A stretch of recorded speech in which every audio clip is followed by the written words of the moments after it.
周医师来为大家介绍那个 stroke 或是 AF 的新的一些治疗方法治疗药物那周医师是台北医学院毕业的那他神经科的 training 主要是在林口长庚医院大概在2005年94年就到义大来，义大是93年开始，所以就是开口会演讲的那我们非常欢迎我们周医师今天的演讲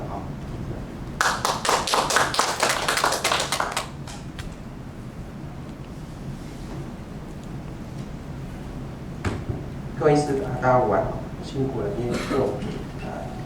午后的时间应该是比较好休息的时间。今天讲这个其实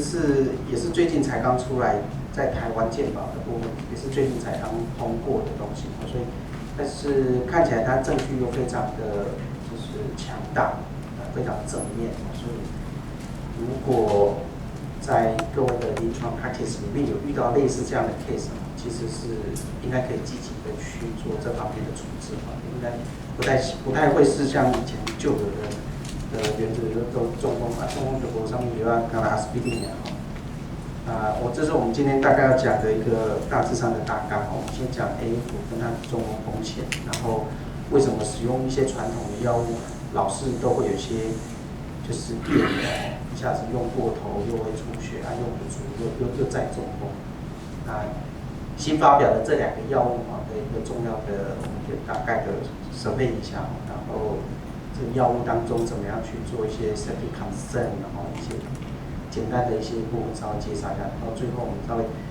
就是让大家了解一下这个东西，其实在欧美人家已经大概5年、6年左右的东西人家制定了一堆概念。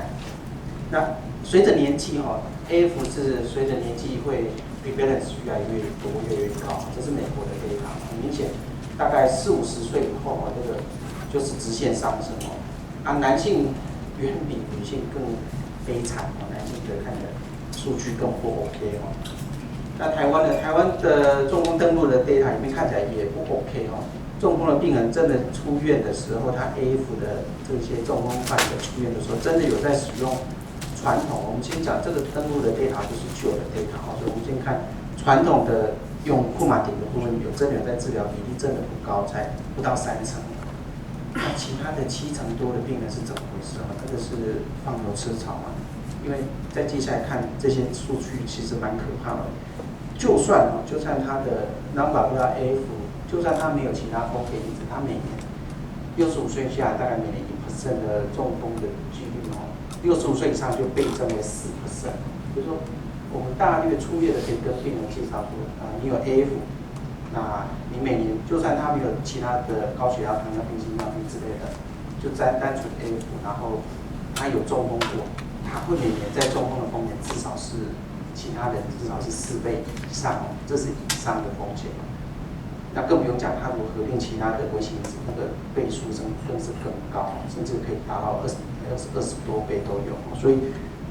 这个危险的这个倍数那么高，我们传统来说，以前读书的时候，老师当然有说，有库马丁可以用，可是事实上刚开始在接触这个领域的时候，老师看到他们都还是只用阿司匹林讲来讲去支支吾吾，原来就是怕出问题因为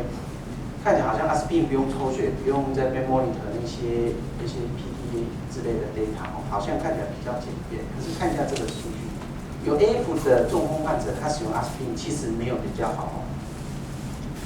注意看一下他这个当然你比起他完全都没有吃药来说，他可能好一点。可是问题来了用阿司匹林大概只降大概22%比起完全没吃来说，比起库马丁可以降到64%。这么多重要的 trial， 那为什么不选库马丁？为什么？因为它有一些很讨厌的东西。各位看不管你是要治疗 ischemic stroke 或者是 hemorrhage， 的 hemorrhagic stroke 的部分，它的 therapeutic range 只有很短我们先不管日本或者美国之类，他们定义各式各样的什么多少到多少，1.6到2.6，或者什么2到3之间，它大概就是在那么少的区间内，再多一些剂量只要稍微多一些，它可能就会出现不能够预测的那个 INR 的那个数据出来，然后也同时增加病人出血的风险。因为库马丁有这么多讨厌的地方，它没办法预测，它不是线性的，然后它的 onset 也又慢，又会有一堆要抽血，要定时抽血，然后 drug interaction 还有跟食物的交互作用，甚至有些病人他有些基因的问题，你用到库马丁用到很高剂量，他竟然还拉不上来，都有过。因为这么啰嗦的问题，所以又加上我们的病人不会那么单纯，只有 AF， 常常都会合并 DM 或者是其他的那种。对神经科医师来讲，我们最讨厌就是这病人又 AF 又中风，他几乎是已经处在你随便怎么用，他都是随便怎么出血的风险情况下。待会会有一个这个评估出血的那个量表，一看那个分数一算，那个几乎每个中风的 AF 的病人，每一个分数都大于3分的，所以根本就不用再说了，每个都是处在随时会出血的情况下。那如果这样，那我们不用库马丁，我们用简单的阿司匹林再加一个新的，虽然可能没有很强的证据的阿比斯来试试看行不行？很抱歉哦，在2006年的 Lancet 人家发表的数据是告诉我们说没有，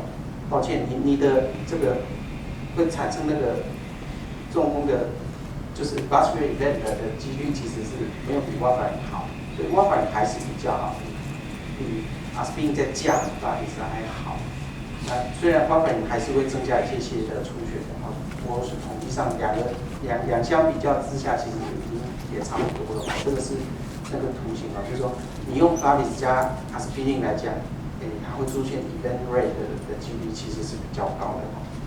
就是其实还是乖乖的想想看warfarin，可是问题是warfarin那么多啰嗦的地方怎么办？那我们如果都给它减量，阿司匹林、阿比斯都稍微减个量，然后偷偷加一个库马丁前期。抱歉哦，你用 triple therapy 用3种药物一起加更惨，它出血的这个 efficacy 没有比较好之外，它出血风险更高，所以就是偷鸡不着蚀把米，就免掉这个念头吧。那我们刚刚讲过，阿司匹林单用阿司匹林，它可能可以降低22%。那我如果偷偷加一点点阿司匹林，再加一点点巴利斯，行不行？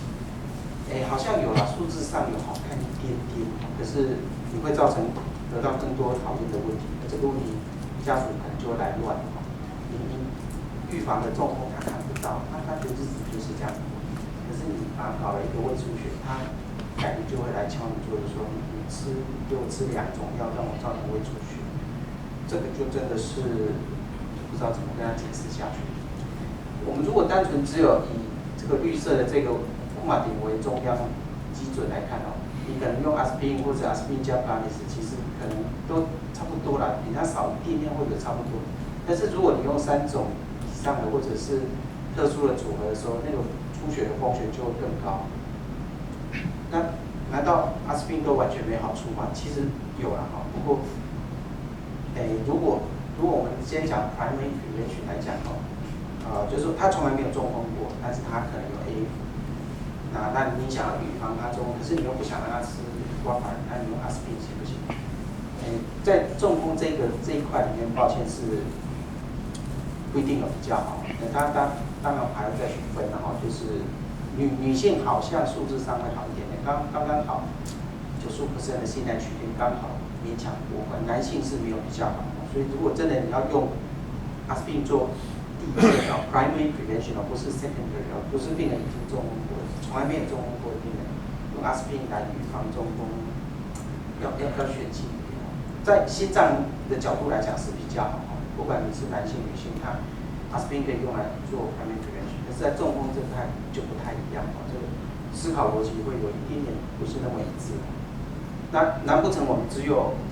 阿司匹林、巴利斯这个选项没有最近这5、6年来欧洲他们那边、美国那边就陆陆续续开始大规模的去发展整个这个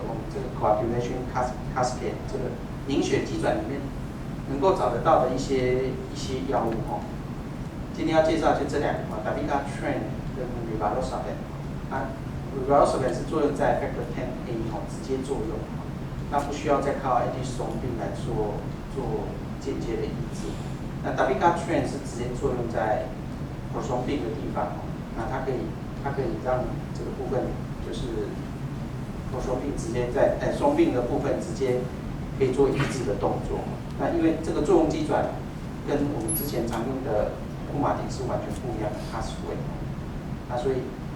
直接作用在这种地方，它下面的这个 feedback 就会变得比较少。那我们先讲两个最重要的 try 这个一个是 Relay 是发表在2009年的研究，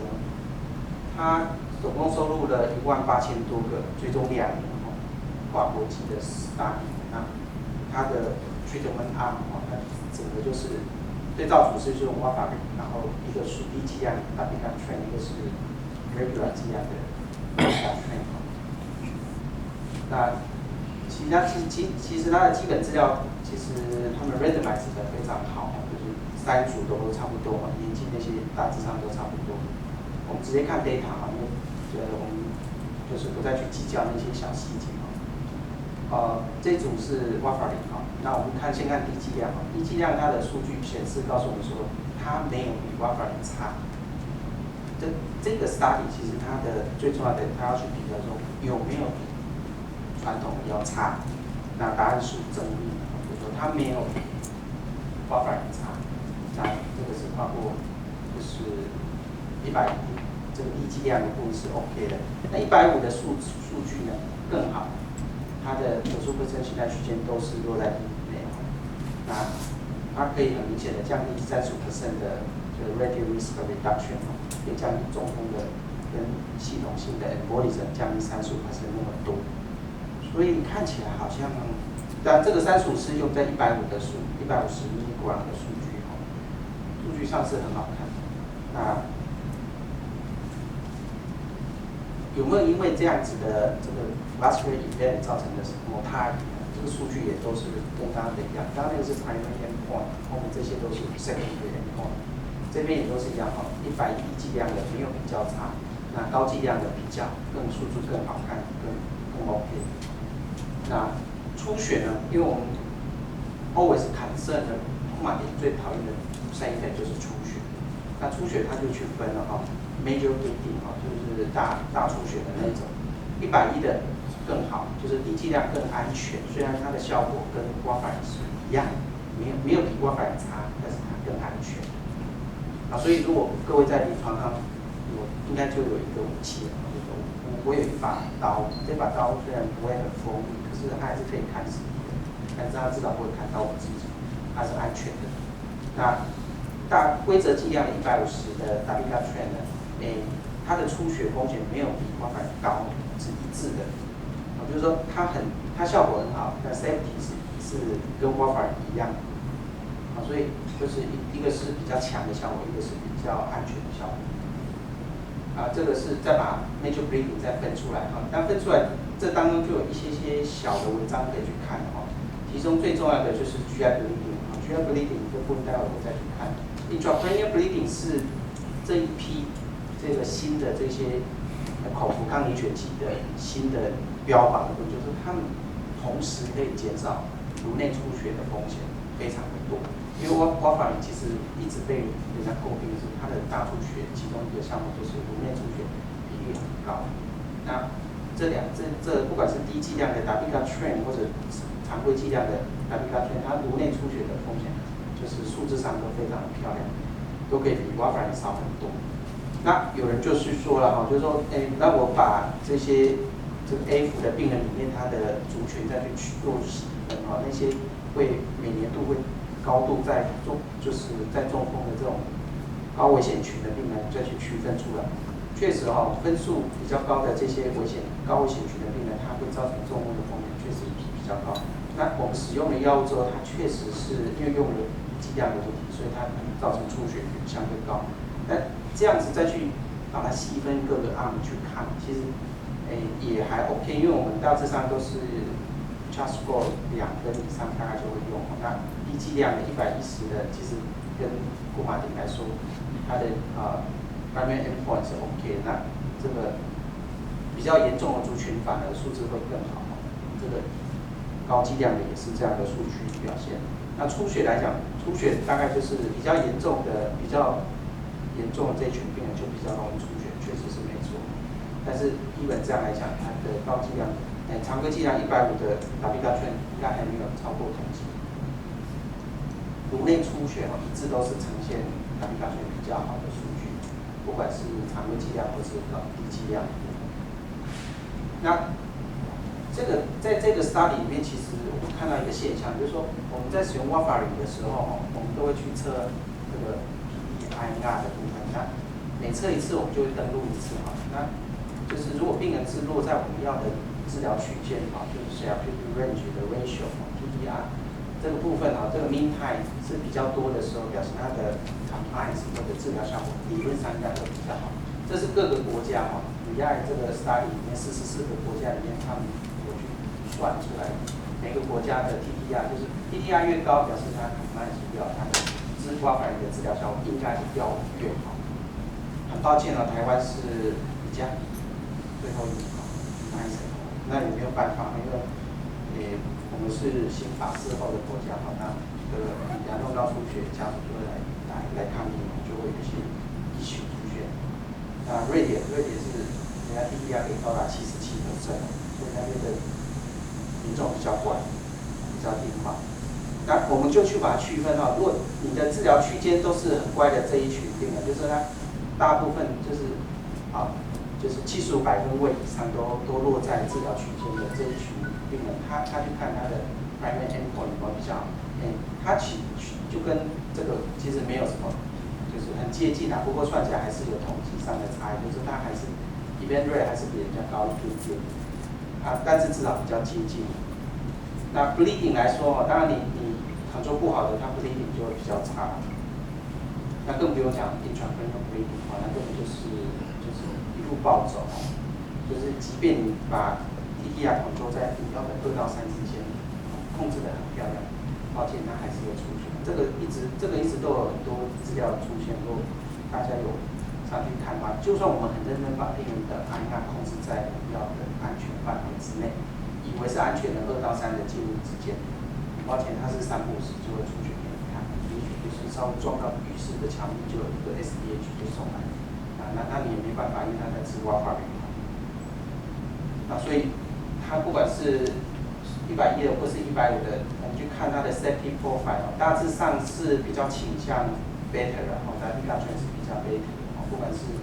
所有的死亡率或者是 bleeding 或者是其他的原因。那还是有一些可能就是 across 过区间，但没有一个至少它 safety 没有比 warfarin 差。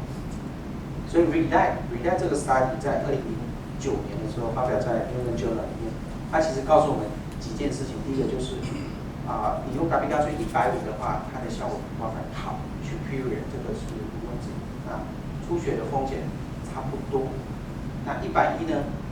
效果差不多，可是出血风险好很多。所以就是看你要选择什么样的厂商他们就是做这2个机器，也没办法说今天早上是150，晚上是100，没有这样的处方。那不管是150或110，他们2个同时都可以减少颅内出血这个是绝对的。那至少我们有了个新的比warfarin更好的武器，就是说比较安全，那效果至少是差不多或者是更好，那就看你要选什么剂量。那不管你是用把它的族群AF 的这些会在中风的风险族群再去区分开来，数据上都差不多都是这样子。这是第一个 REDITE trial。那第2个 trial 比较也是很重要的是 Rocket AF， 这是另外一个药。大概目前现在市面上就这2个药有用处。那大概大家稍微了解一下，就是有这2个 trial 是比较重要的。这个也是发表在 New England Journal 里面，过2年就是2011年发表的。它是 rivaroxaban 这个药那我们刚刚讲过，它是作用在 factor X 这个地方那它也是 double blind double dominant 但是有点不太一样的 study design 这个 Rocket F 它有比较不太一样的设计的不过那个是统计他们在设计在 manipulate 的东西一个是他们要去看 non-inferior 有没有warfarin差，另外一个是 superiority， 他要去看有没有 warfarin 更好。那他们有些 study design 的部分不太一样。那收入的也是很多国家，45个国家哈，人数14000，比较少一点点。台湾也有参加。那大致上 randomize 是都不错，它跟 RELY 的 data 里面，各位如果去上网去看他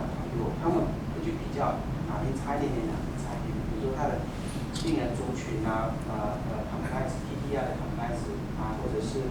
CHA2 score 的分数差别一点点什么，这个当然这个可能都有一些文章去计较，不过那个不是我们今天要去算看的部分，我们直接来看它的效果。它有个 primary endpoint rivaroxaban 如果你用20 ml 的去看它确实是 non-inferior， 确实是没有比 warfarin 没有比 warfarin 更差。那它可以降低20% 的，比 warfarin 更降低20% 的 event rate， 就是 stroke 或者是 systemic embolism， 可以降低就是 risk reduction 是0.79。那我们如果再去细分一个是什么 treatment一个是 intention to treat， 这两个去分别去看，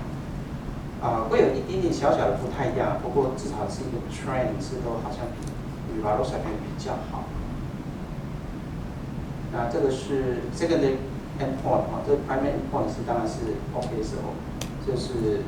那 secondary endpoint 就是去看其他的。MI 啦，all cause death 然后其他的就是 stroke 形态，大致上数据上也都是 OK 的不管是刚刚的那张的，就是 treatment 或这张的 intention to treat 的这个部分，那我们再去把这个 INR 的部分再去把它就是这个是 TTR 落在我们要的2%到3之间是 TTR 是占了57%，它比其他的。study trial 少一点点就是这一群的病人比较严重一些些，然后compliance比较差一些些，然后以这样的基础再去看就是 rivaroxaban 跟 warfarin 去比较，虽然看起来好像没有很显著的差别不过至少它都是比较倾向，没有 significance， 但是比较倾向 rivaroxaban 比较好，也因为这样的比较模糊的 data， 所以它比较没有那么被。